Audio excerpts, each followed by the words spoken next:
Morning, Faith Bible family. Welcome to week 12 of our Psalms on the Porch series. This week we are returning once again to the Message translation because Eugene Peterson really nails it with this one.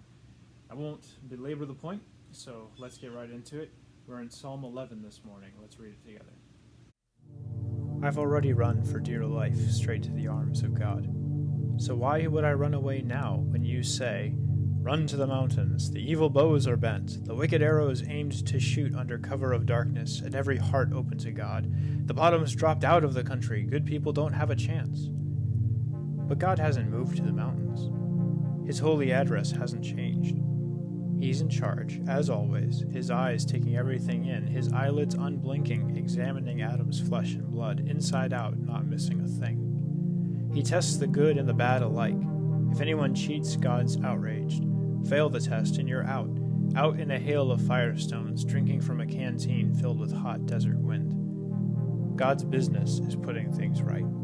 He loves getting the lines straight, setting us straight. Once we're standing tall, we can look him straight in the eye.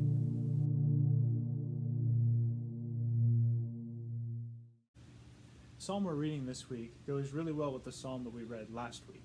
It follows the same theme of the innocent sufferer calling out to God for justice, which fits really well with the times we are living through right now. But last week in Psalm chapter 10, we heard the cries of the innocent sufferer directed at God about the people who are perpetuating injustice. It is a cry out to God about external circumstances. And psalms like that are all over the place in the book of the Psalms. But this week in Psalm chapter 11, we find a similar cry, but from a different perspective. In Psalm 10, the psalmist feels far away from God. But in Psalm 11, the psalmist sings from his arms. And he is declaring to those who perpetuate injustice that God is really in control. Good people don't have a chance, his persecutors say. Flee for your life to the mountains. And I love how the psalmist responds. God hasn't moved to the mountains. He still maintains the same address. And he's talking about the temple here in the middle of the city, standing as a testament to the God's control.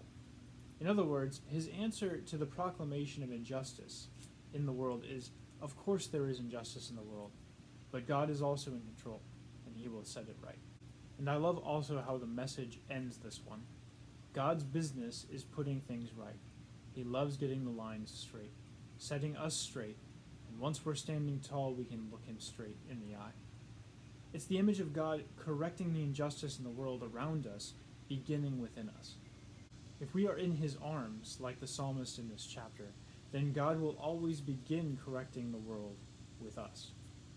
It's a beautiful image of a man huddled in the ground, wrapped up in himself, and God comes and takes him by the hand, lifts him up, straightens out his crooked life, attitudes and motivations, and then looks him in the eye as a friend and an ally. As we look at a world where injustice seems to have a free rein, it's important to keep the two assertions of this psalm in mind. God is in control, and he will straighten everything out, and his process begins with us, his people. God bless you. We'll see you this Sunday at 10:15.